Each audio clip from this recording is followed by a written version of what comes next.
Faysal Ali Waraab oo weelinayo Professor Ali Khaliif Galayd oo ilaa maalimadii shalay toolo socdaal ku jooga magaalada Gabiley ee xarunta gobolka Gabiley ayaa saaka subaxnimadii hore soo gaadhay degmada ganacsiyeedka Wajaale ee gobolka Gabiley markii uu gudoomiyuhu soo gaadhay gudaha degmada Wajaale waxa uu soo kormeeray meheradaha ganacsi ee ku yaala degmada ganacsiyeedka Wajaale isagoo ku kurgalayay habsami socodka ganacsiga ee ka jira degmada Wajaale intaasi kadib waxa xafiiska Premier Bangi laanta Wajaale ku soo dhaweeyay isla markaasina ka warbixiyay adeegyada kala duwan oo shacabka u hayo madaxa suuqeynta ee Premier Bangi laanta Wajaale Liibaan Ismaaciil Cali isagoo mas'uuliyiinta uga warbixiyay adeegyada kala duwan ee shacabka u hayaan Liibaan Ismaaciil Cali madaxa suuqeynta oo arrimahaas ka hadlaya ayaa waxa uu yiri sida tan waxaan joognaa magaalada Wajaale xafiiska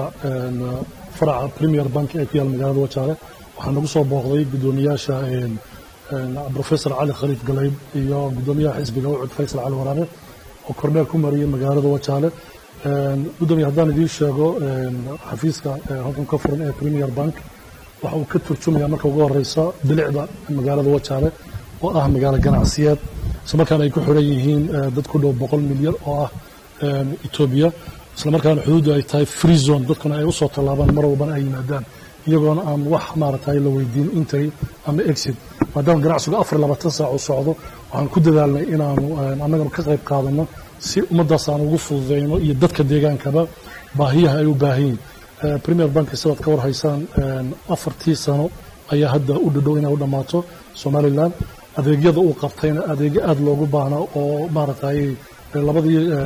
qarniga ama labadii qarniga aan soo dhaafnay bartamiisi aan wadanka hore uga jiray intii ay burburtay dawladda dhexe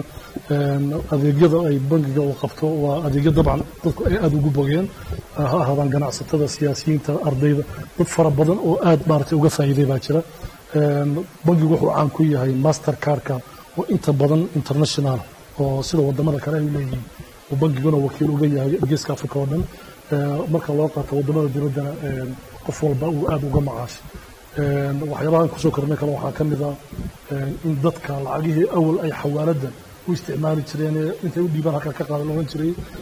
imikana anagu marino nidaamka rasmiga ee bankinga oo ah nidaamka Swift-ga taas oo warshadaha caalamka waxa laga soo iibsan karo wadamada kan loo dir karo bangigu wuxuu si gaar ah ahmiyad u siiyaa wadamo aanay bangiyada kale maartay waxba aanay dadku u gaarsiin karin sida Masar oo kale China wadamada Latin America European kalena waan u dirnaa laakiin waxaan marnaa nidaamka rasmiga ah oo ah qofkaas inuu soo dhameystirto waxa la yiraahdo KYC oo ah dokumentiyadiisa oo dhameystiran si toos ah anagu waxaan uga shaqeynaa iyo si dadbanba wasaaradda arrimaha gudaha wasaaradda ganacsiga bangiga dhexe sababtoo qof aan wadanin national ID card ama passport ama qof haddii uu wato passport wadan kale waa inuu leeyahay fiisiga dalka ama intriga waa inuu leeyahay haddii aan lahayn anaga u fududeynay si toos ah waxaan wala xiriirnaa xarunta markaa qosayso sidaasaan markaa barnaamijka ugu furan marka alxamdulillah 4 sano oo bangigu jira oo ku talaabsaday